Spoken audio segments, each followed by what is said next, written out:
Hello and welcome. Microsoft Excel का ये second lecture है। पहले लेक्चर में जो भी हमने पढ़ा, मैं आपको क्वेश्चन पूछूंगा, आप अपनी जगह पे जवाब दे देना।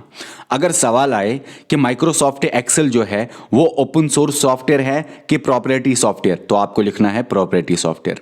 अगर सवाल आए माइक्रोसॉफ्ट एक्सेल में जो लोगो होता है वहां पे सिंबल क्या होती है, कौन सा लेटर होता है, तो एक्स। अगर सवाल आए Microsoft Excel word processing software है क्या, तो आपको बोलना है नहीं, क्योंकि ये वर्ड प्रोसेसिंग सॉफ्टवेयर नहीं है, ये इलेक्ट्रॉनिक स्प्रेडशीट सॉफ्टवेयर है। अगर सवाल आए माइक्रोसॉफ्ट एक्सेल क्या ये एमएस ऑफिस के सूट के अंदर आता है, तो बिल्कुल हाँ, आता है वर्ड की तरह। अगर ये सवाल आए कि इसको डेवलप किया माइक्रोसॉफ्ट ने, लेकिन कौन से ऑपरेटिंग सिस्टम्स के लिए और कब, तो आपको लिखना है विंडोज इस डेट पे, ये इस डेट पे, फिर मोबाइल वाले ऑपरेटिंग सिस्टम्स दो इन डेट्स पे, ठीक है।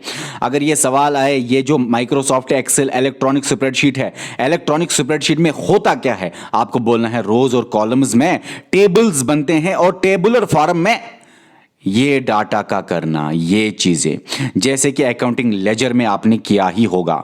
अगर सवाल आए पहला इलेक्ट्रॉनिक सॉफ्टवेयर बताइए, इलेक्ट्रॉनिक स्प्रेडशीट सॉफ्टवेयर बताइए, मगर मेन फ्रेम कंप्यूटर के लिए आपका आंसर होना चाहिए लानपार इस डेट पे। और लानपार अगर सवाल आए वो प्रॉपर्टी था कि ओपन सोर्स था, प्रॉपर्टी था।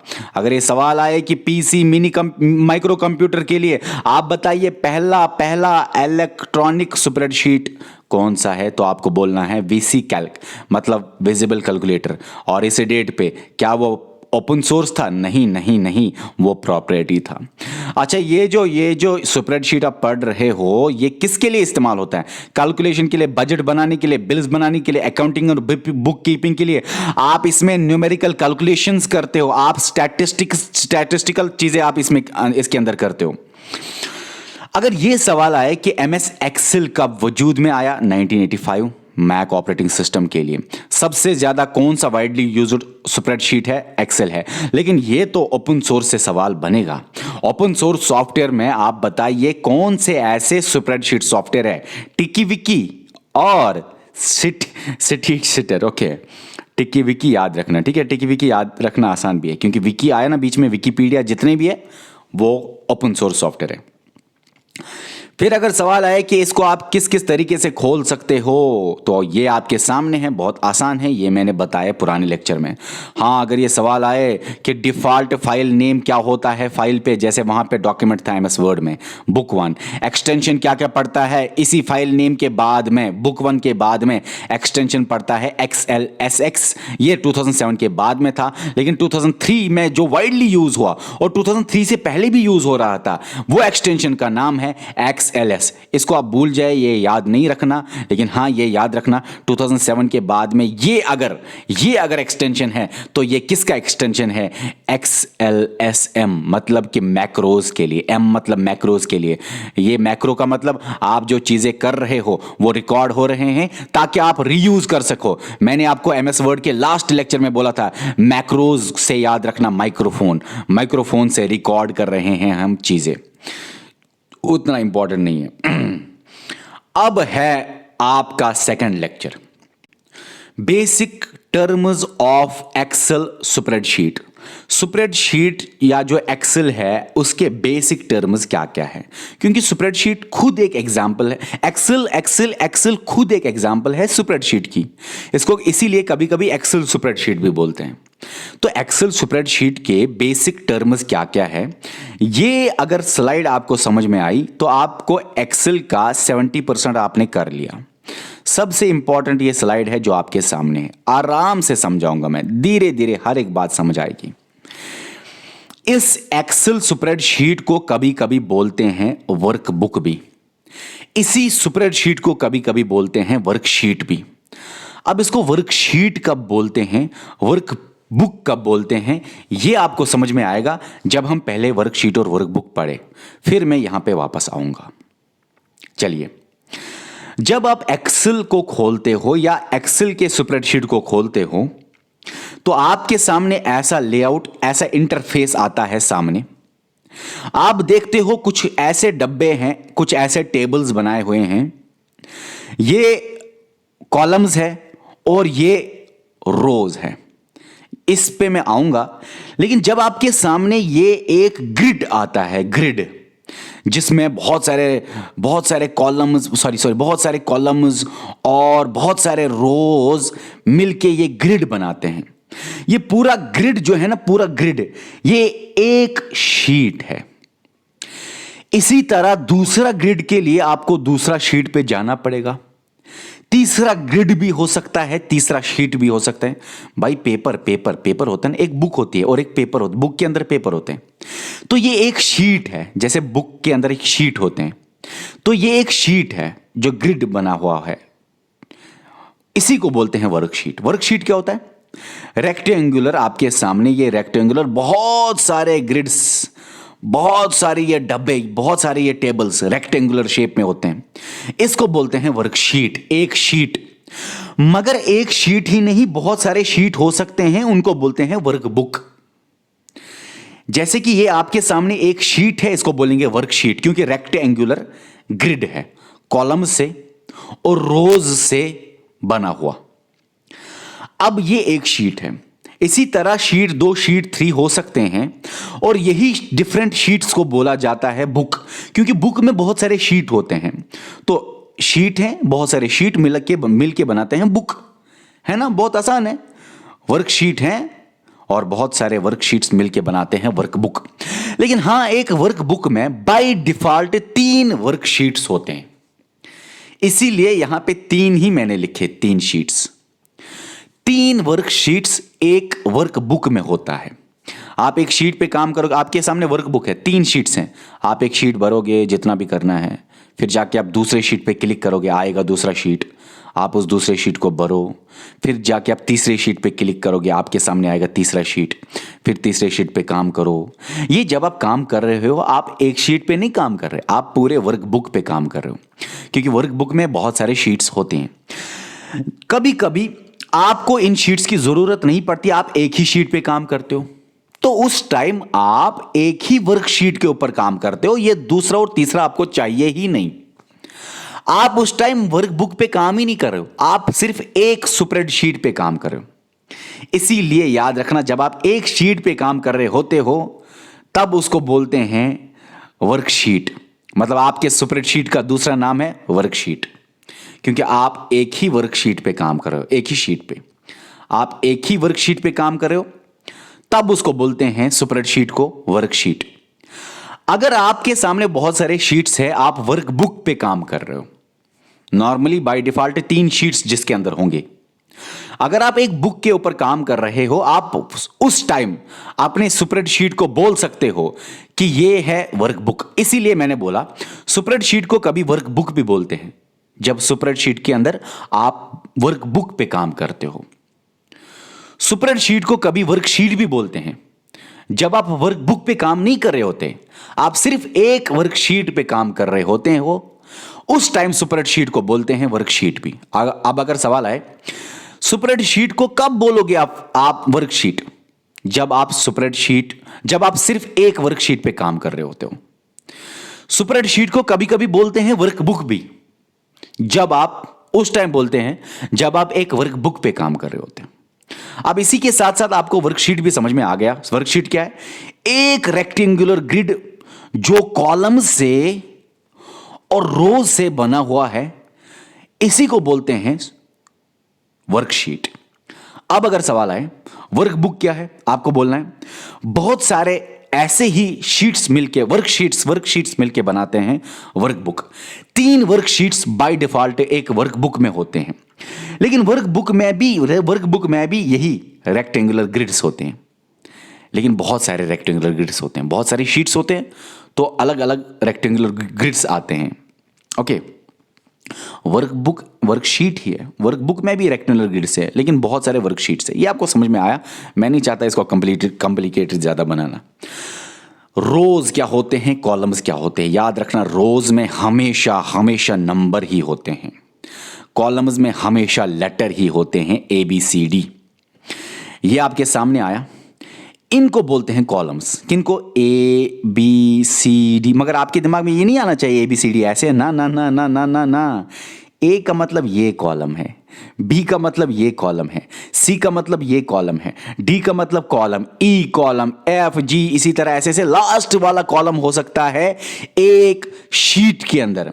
एक शीट के अंदर लास्ट वाला, एक स्प्रेडशीट के अंदर लास्ट वाला कॉलम हो सकता है, बताओ, एक्स एफ डी। याद रखना, एक्स एफ डी का नंबर पता है कौन सा होता है? अगर इसको 1 ए को 1 बोलूंगा, बी को 2 बोलूंगा, ये थर्ड है, ये फोर्थ है, ये फिफ्थ कॉलम है। इसी तरह एक्स एफ डी का कॉलम का नंबर पता है क्या आता है?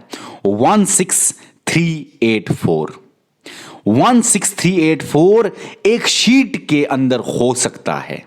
अब आपको एक सवाल मैं पूछूंगा, ये कॉलम्स मैंने बोला ए है, बी है, सी है, डी है, ई है, ऐसे ऐसे बहुत सारे, और लास्ट वाला हो सकता है एक शीट की कैपेसिटी लास्ट में हो सकती है एक्स एफ डी, मतलब 16384 वाला नंबर ये कॉलम हो सकता है। 16384 कॉलम हो सकता है। इतने ज्यादा कॉलम्स हो सकते हैं। अब मैं सवाल पूछूंगा आपको, कॉलम्स जो आप देख रहे हो ऊपर से नीचे तक, ये रन करते हैं वर्टिकली के हॉरिजॉन्टली। ये आप ऐसे नहीं सोच रहे ए बी सी डी एक कॉलम है, ये कॉलम नहीं है, ये ए बी सी डी ऐसे कॉलम नहीं होता। ए का मतलब ये हुआ, बी का मतलब ये हुआ, तो ये ऊपर से नीचे रन कर रहे हैं। अगर आपको एफ वाला कॉलम बताना है, ई वाला कॉलम बताना है, तो ई वाला कॉलम कैसे बताओगे? ये ई वाला कॉलम है, तो आप हॉरिजेंटली नहीं, हॉरिजेंटल होता है ये, वर्टिकल होता है ये, आप वर्टिकली रन कर रहे हो, ऐसा सवाल आया हुआ है। कॉलम्स में, कॉलम्स वो होते हैं जो वर्टिकली रन करते हैं, ऊपर से नीचे रन करते हैं। कॉलम्स जो होते हैं उनमें नंबर नहीं होता, उनमें क्या होता है? उनमें लेटर होते हैं। ऊपर मैंने लिखा हुआ है, कॉलम्स में लेटर होते हैं। लेटर का मतलब A B C D columns के अंदर होते हैं, ये सवाल आता है। Columns A B C D है। अब ये भी सवाल आ सकता है, लास्ट वाला कॉलम जो है उसके अंदर लेटर क्या होगी? X F D. ये भी सवाल आ सकता है। ये भी सवाल आ सकता है, जो लास्ट कॉलम है, एंड वाला कॉलम है, वो कौन सा कॉलम हो सकता है? कितने कॉलम्स आ सकते हैं, या कौन सा कॉलम लास्ट में हो सकता है, या कितने कॉलम्स टोटल में हो सकते हैं? 16384 ऐसे सवाल आ सकते हैं। अब ऐसे ही ये तो कॉलम हो गए, ठीक है। अब ये 1, ये 2 रो है, ये 3 रो है, ये 4 रो, इसी तरह लास्ट में रो कौन सा हो सकता है? एक शीट के अंदर कैपेसिटी क्या है रो के होने की? लास्ट रो हो सकता है 104857, सिक्स्थ रो हो सकता है एक शीट के अंदर। तो अगर मैं आपको सवाल पूछूं, रोज में 1 2 3 4 है, मतलब रोज में लेटर होते हैं कि नंबर होते हैं? रोज न्यूमेरिकल होता है, न्यूमेरिकल नंबर्स इसमें होते हैं, नंबर न्यूमेरल्स। अब ये जो रोज हैं, ये अगर मैं सवाल आपको पूछूं, ये रन करते हैं ऐसे, मतलब हॉरिजेंटली कि वर्टिकली? आपको लिखना है रोज रन करते हैं हॉरिजेंटली। ये लाइन जो मैं बना रहा हूं, ये हॉरिजेंटल लाइन होती है। अब ये आपको समझ में आया कि रोज नंबर से बना हुआ होता है और वो हॉरिजेंटली मूव करते हैं, रन करते हैं। कॉलम्स लेटर से बना होता है, वो वर्टिकली रन करते हैं। लास्ट वाला कॉलम हो सकता है ये नंबर और ये एक्स एफ डी। लास्ट वाला रो हो सकता है, क्योंकि X Y D A B C D लिखना नहीं है, सिर्फ डायरेक्ट नंबर ही देने, तो लास्ट वाला रो ये हो सकता है, मतलब लास्ट वाली लाइन ये 104857 सिक्स्थ लाइन हो सकती है। अब यहां तक तो सवाल समझ आ गया। अब सेल क्या है? याद रखना, यही रोज और कॉलम्स जब इंटरसेक्ट करते हैं, यही रोज और कॉलम्स जब मीट करते हैं, यही रोज और कॉलम्स जब मिलते हैं, तो वो सेल बनाते हैं। Cell basic unit of worksheet है। जैसे basic unit of life cell आपने देखी होगी, वो तो लिविंग सेल होती है, ये वो वाली सेल नहीं, ये बस बेसिक यूनिट ऑफ वर्कशीट है। एक वर्कशीट जो है, सबसे छोटा यूनिट वर्कशीट के अंदर एक सेल होती है। सेल ये होती है, ये सेल होती है, ये जो छोटे छोटे डब्बे हैं ये सेल्स हैं, जितने भी हैं ये सेल्स हैं। एक वर्कशीट के अंदर कितने सेल्स हो सकते हैं? देखो मेरे भाई, कितने सेल्स हो सकते हैं।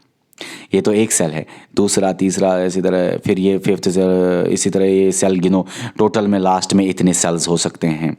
मकसद की बात ये है कि सेल क्या है? सेल एक ऐसा रेक्टेंगुलर डब्बा है सेल एक ऐसा जो कि कॉलम्स और रोज के मिलने से बनता है। Cell basic unit of worksheet होता है। हर एक डब्बा सेल है। इस डब्बे के अंदर, ये रेक्टेंगुलर डब्बा जो है, इसके अंदर आप नंबर भी, टेक्स्ट भी और फार्मूलाज भी इंसर्ट कर सकते हो। सेल के अंदर क्या क्या इंसर्ट कर सकते हो? नंबर भी, टेक्स्ट भी, फार्मूलाज भी। Cell basic unit of worksheet होता है। सेल किन के इंटरसेक्ट या मिलने से बनता है? रोज और कॉलम्स के मिलने से बनता है। अब जैसे इतने सारे, ये C1 क्या है? ये भी सेल है। ये A1 क्या सेल है? ये भी A2 सेल, A3 सेल। देखो, अब अगर मैं आपको बोलूं जरा इस सेल का नाम दे दो, तो जरा आप दे दो। आपको पता क्या है? आपको देखना है ये कौन सा कॉलम है। ई, पहले ई देना, लेटर पहले होना चाहिए। सेल में लेटर पहले होना चाहिए। ई आपने नाम दिया, ओके। और यहां से देखोगे आप, ये कौन सा रो है? हॉरिजॉन्टली जब आप देखते हो, ये कौन सा रो है? Row number 3। तो आप इसका नाम, इस सेल का नाम दोगे E3। आप इसका नाम दोगे E3। पहले ई देना, पहले लेटर होना चाहिए। और इसी सेल का एड्रेस पता है कहां पे? अगर आप देखना चाहते हो, ऊपर मिलेगा आपको सेल एड्रेस। E3 यहां पे होगा। अगर यहां पे इस सेल को लें, तो इस सेल को बनने से पहले आपको लेटर लिखना है, पहले आपको कॉलम लिखना है। तो ये कौन सा लेटर है, कौन सा कॉलम है? C है, तो आप C लिखोगे। और ऐसे देखोगे रो कौन सा है? 1 है, तो C1। ये C1 जब आप इस पे काम कर रहे होते हो, इसका एड्रेस ऊपर चढ़ेगा, सेल का एड्रेस ऊपर आता है C1। ठीक है, यहां तक आया समझ? अब ये तो ठीक है, अब हम आगे देखेंगे ऊपर। एक्टिव सेल क्या होती है, पैसिव सेल क्या होते हैं? पैसिव सेल नहीं लिखा, लेकिन एक्टिव लिखा है। देखो, जिस सेल के अंदर आप काम करते हो, जैसे C1 के अंदर आप टेक्स्ट, नंबर या फॉर्मूलाज इंसर्ट करते हो, उसको बोलते हैं एक्टिव सेल। लेकिन याद रखना, कैसे पहचानोगे कि एक एक्टिव सेल है, बाकी पैसिव सेल्स है? कैसे पहचानोगे? बोल्ड बाउंड्री होती है उसकी। जिस सेल के अंदर आप काम करते हो, वो सेल जो कि रोज और कॉलम्स से बनता है, उस सेल के अंदर जब आप काम करते हो, वो सेल बोल्ड लेटर्स से, बोल्ड बाउंड्री, लेटर्स नहीं, बोल्ड बाउंड्री होती है। बोल्ड बाउंड्री मतलब मोटी बाउंड्री होती है। इसी एक्टिव सेल का मतलब होता है, इसके अंदर आप काम कर रहे हो, ये करंट सेल होती है जिसके अंदर आप काम कर रहे हो। एक्टिव सेल को कभी कभी करंट सेल भी बोलते हैं। एक्टिव सेल को कभी कभी वर्किंग सेल भी बोलते हैं। जिस भी सेल के अगर आप यहां पे इस सेल के अंदर काम कर रहे हो, तो ये कौन सी सेल है? चलो, ये E3 फिर से आ गई। मैं चाहता हूं ये वाली सेल, एक सेकंड, मैं चाहता हूं ये वाली सेल, ये सेल बता मुझे, इसका नाम C है और 2 है, C2। इसके बाहर बोल्ड आएगा, इसी को बोलते हैं एक्टिव सेल। क्यों? आप यहां पे काम कर रहे हो। इसका दूसरा नाम है करंट सेल। क्यों? क्योंकि आप यहां पे काम कर रहे हो। इसका और एक नाम है वर्किंग सेल। क्यों? क्योंकि वर्क आप वहीं पे कर रहे हो। जैसे C1 में काम कर रहे हो, बोल्ड है C1 एग्जाम्पल। सेल का एड्रेस क्या होता है? देखो मेरे भाई, सेल एड्रेस बहुत इंपॉर्टेंट है। सेल एड्रेस का नाम यहां पे चढ़ता है, लेकिन याद रखना, आप इसमें काम कर रहे हो तो इसी का सेल एड्रेस ऊपर आएगा। लेकिन एक डिफरेंस याद रखना, आपने इधर काम किया तो सेल एड्रेस ऊपर है, ठीक है, लेकिन आपने अपना कर्सर यहां पे रखा, अभी काम नहीं किया सेल में, अपना कर्सर यहां पे रखा। अपना कर्सर जब आपने यहां पे रखा, आपने अभी उस पे काम नहीं किया और बोल्ड बाउंड्री भी नहीं आई, बस आपने अपना कर्सर यहां पे लाया हुआ है और काम यहीं पे चल रहा है। ये कर्सर जहां पे आपने रखा, वहां पे उस सेल का एड्रेस आपके यहां ऊपर चढ़ता है। तो सेल एड्रेस बताता है आपके कर्सर की लोकेशन कहां पे होगी। सेल एड्रेस बताता है कर्सर की लोकेशन कहां पे होगी। और सेल एड्रेस कैसे पता चलता है? C1 पहले C आएगा, पहले कॉलम्स आएंगे, पहले अल्फाबेट्स आएंगे, लेटर्स, और फिर 1 नंबर्स, रोज पहले। अगर ये सवाल आए कि सेल एड्रेस में C1 जैसे आया, सेल एड्रेस में यहां पे C1 जैसे आया, पहले लेटर आता है फिर नंबर आता है। सेल एड्रेस जो ऊपर चढ़ता है, पहले लेटर आता है फिर नंबर आता है। लेटर आने का मतलब पहले कॉलम की लोकेशन बताएगा, नंबर आने का मतलब फिर रो की लोकेशन बताएगा। अगर E5 होगा, E का मतलब E है लेटर कॉलम, 5 का मतलब नंबर रो, E5 आएगा सेल एड्रेस, यहां पे आपने कर्सर रखा हुआ है, कर्सर की लोकेशन, और E5 सेल का एड्रेस यहां पे आएगा, E5। समझ आ रहा है ना? ओके। इसी तरह मर्जड सेल क्या होता है या मर्जिंग ऑफ सेल्स क्या होता है। आप सेल्स को मर्ज भी कर सकते हो, आप ज्वाइन कर सकते हो सेल्स टू और मोर। एक सेल दूसरी सेल से मर्ज आप करना चाहते हो, यहां पे कोई डाटा है, यहां पे कोई डाटा है, आप इन दोनों के डाटा को मर्ज करके एक ही जगह लाना चाहते हो तो आप कर सकते हो सेल्स को मर्ज। दो या दो से ज्यादा सेल्स को मर्ज कर सकते हो और उसको बोलते हैं मर्जड सेल। लेकिन यहां पे एक कंसेप्ट है जो बहुत छोटा लिखा, लेकिन आप अपनी नोटबुक पे लिखना। एक और कंसेप्ट है जिसको बोलते हैं मर्जड वर्कशीट या मर्जड वर्कबुक। आसान है, सेल की ही तरह है, आसान है। अगर आप बहुत सारे शीट्स के डाटा को मर्ज करते हो, शीट बनाया, दूसरा शीट बनाया, तीसरा शीट बनाया, आप चाहते हो सारे शीट्स को हम मर्ज करके एक ही जगह इंफॉर्मेशन लाए, तो जब आप मर्जड शीट करते हो उसको बोलते हैं मर्जड शीट। उसको नहीं बोलते हैं, उसको उस टाइम बोलते हैं मर्जड वर्कशीट। अगर आप बहुत एक बुक आपने वर्कबुक लाई, उसका डाटा आपने सेव रखा किसी जगह, फिर आप फिर से वर्कबुक के ऊपर काम कर रहे हो, डाटा सेव रखा, फिर से आप वर्कबुक या आप मैक्रोस के जरिए डाटा सेव रख सकते हो। मैक्रोस मैंने बताया हुआ है ये वर्ड में भी। तो आपने फिर से आप 3 वर्कबुक को भी मर्ज कर सकते हो, उसको बोलते हैं उस टाइम मर्जड वर्कबुक। लेकिन मर्जड वर्कशीट और वर्कबुक ज्यादा इस्तेमाल नहीं होता, मर्जड सेल ज्यादा इस्तेमाल होते हैं। ये हम आगे देखेंगे, अजान हो रही है, रुको। अब है ये सेल रेंज क्या होता है। बहुत आसान है। सेल रेंज का मतलब group of cells interacting with each other ताकि कोई रिजल्ट निकले। सेल रेंज मतलब बहुत सारी group of cells. For example A1 to A3 लिखा है, मतलब कि जैसे कि यहां पे A1 to A3 ये है सेल रेंज। करना क्या है, A1 और A2 A3 इनको आपस में सम निकालना होगा, एवरेज निकालना होगा, कुछ भी करना होगा। इसी तरह फॉर एग्जांपल मैं अगर लिखूं यहाँ पे D1 और फिर यहाँ पे लिखूं मैं D1 0 4 8 5 7 6 लास्ट वाला, ये बीच में जो ये काम कर रहे हो इनको आप एडिशन कर रहे हो, कुछ काउंट कर रहे हो, कुछ कोई भी चीज आप कर रहे हो, तो इसके अंदर जो भी काम हो रहा है इन सब को, इन ये सारे सेल्स आपस में काम कर रहे हैं ताकि कोई रिजल्ट निकले। ये आपस में इंटरैक्ट कर रहे हैं ताकि सम निकले, ताकि मल्टीप्लाई कुछ भी हो जाए। इन्हीं को बोलते हैं सेल रेंज। सेल्स जब आपस में काम के उनको कराया जाता है, इंटरैक्ट कराया जाता है ताकि एक वेल डिफाइंड रिजल्ट निकले या रिजल्ट निकले सिंपल में, उसको बोलते हैं सेल रेंज। ठीक है ना, मैं इतनों को काम कराऊंगा तो सेल रेंज, ये काम कराऊंगा तो सेल रेंज। फॉर्मूला ये बहुत इंटरेस्टिंग है।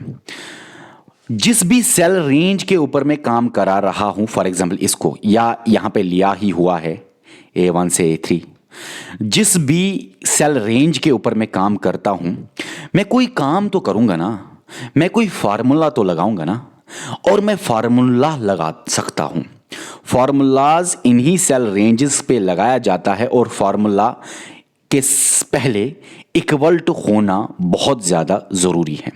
फार्मूला है ही नहीं इक्वल टू के बगैर, ये आपको आगे भी समझ आएगा। वैसे इक्वल टू पहले लगाना है, फिर आपको सम लगाना है, फिर आप लगा सकते हो A1 to A3। क्या होगा, ये जो A1 है और A3 है, यहां से यहां तक A2 को लेके भी इनका बीच में हो जाएगा सम। अगर आपने फार्मूला कौन सी लगाई, formula equal to some A1 और A3। ठीक है, इसी तरह अगर आप equal to average A1 A3 लगाओगे तो आप A1 और A3 के दरमियान एवरेज निकालोगे। Equal to count A1 A3 निकालोगे तो आप बीच में काउंटिंग करोगे, किसी भी चीज का काउंटिंग करना होगा आपको। इक्वल टू मैक्स तो आप बीच में मैक्सिमम निकालोगे, कौन सा बड़ा वैल्यू है। मिनिमम मतलब मिनिमम वैल्यू निकाल सकते हो, कहां पे छोटा है कोई भी चीज। हम इनको अच्छी तरह फार्मूलाज को देखेंगे तो आप कोई भी चीज आराम से निकाल सकते हो।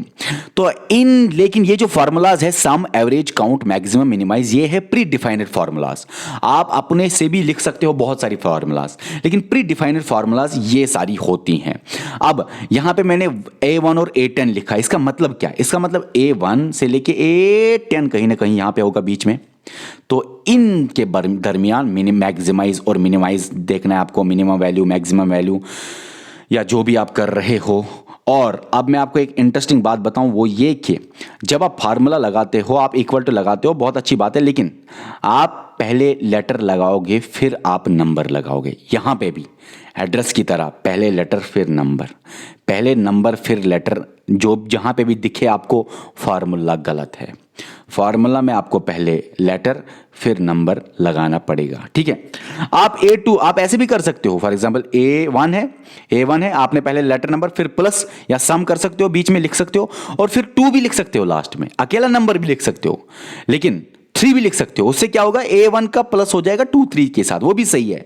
लेकिन एक बात याद रखना, ए मतलब लेटर के बाद ही आपको नंबर लिखना है, लेटर से पहले आप कुछ नहीं लिख सकते, फिर ये गलत हो गया, ठीक। आप अकेले भी लिख सकते हो 1 2 3 4, लेकिन इसी 1 के बाद में आप लेटर, यहां ये जहां पे भी आपको पहले नंबर और फिर लेटर दिखे, गलत है फॉर्मूला।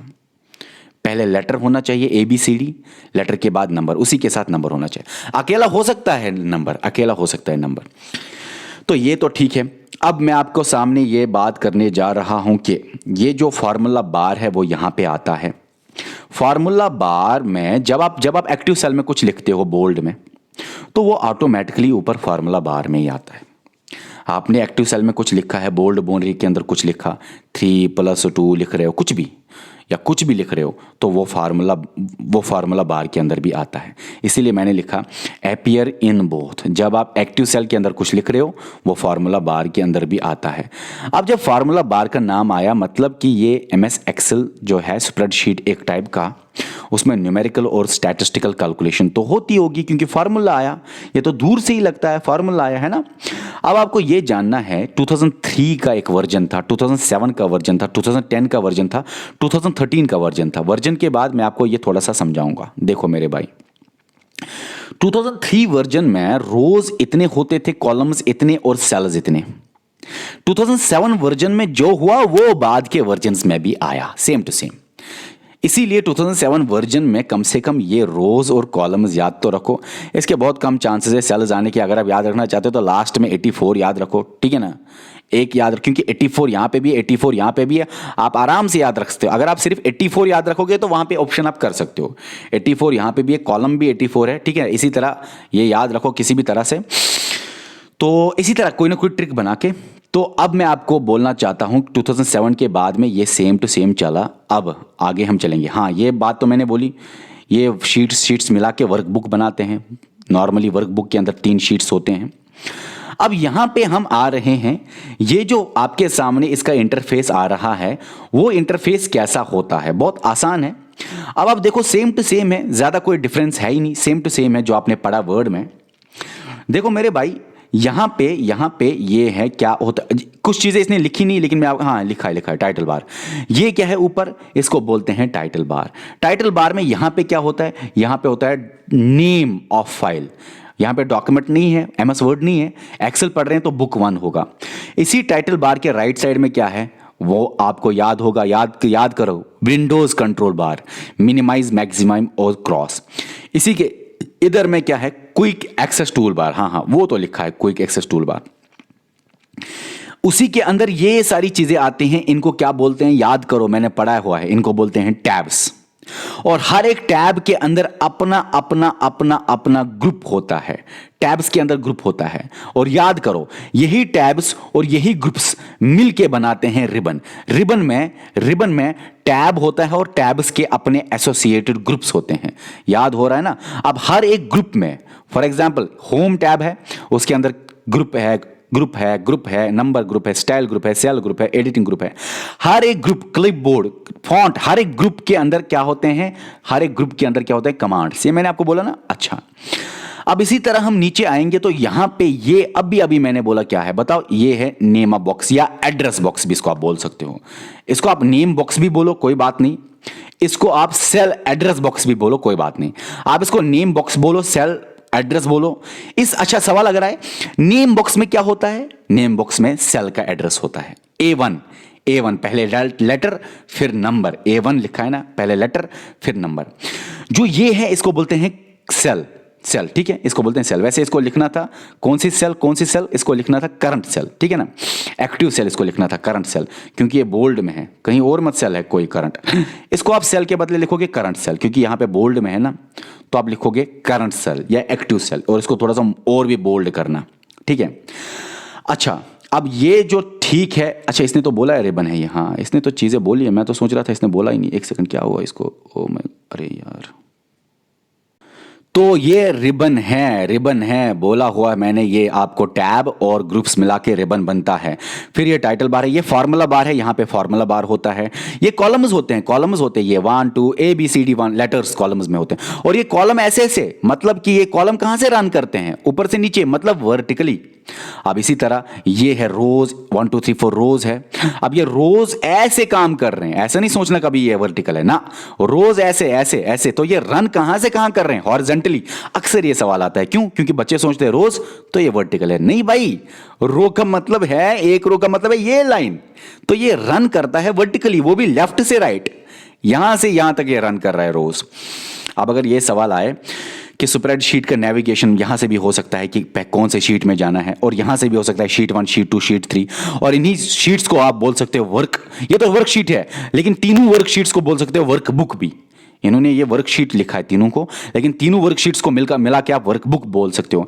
यहां पे आपका स्टेटस क्या होगा, ये पेज व्यूज, मतलब कैसा पेज आपके सामने, क्या लेआउट होना चाहिए पेज का। यहां पे जूम बार, नजदीक लाना और दूर करना। यहां पे हॉरिजॉन्टल वर्टिकल स्क्रॉल बार, ऊपर नीचे करना। ये हॉरिजॉन्टल स्क्रॉल बार, इसने बोला है स्क्रॉल बार्स ये और ये, इसका मतलब ही है कि ये वाला है वर्टिकल स्क्रॉल बार और ये वाला है हॉरिजॉन्टल स्क्रॉल बार। तो ये था आज का टॉपिक, और अब आएगा माइक्रोसॉफ्ट एक्सेल का लास्ट लेक्चर जिसमें खत्म किया जाएगा इसको। Okay bye.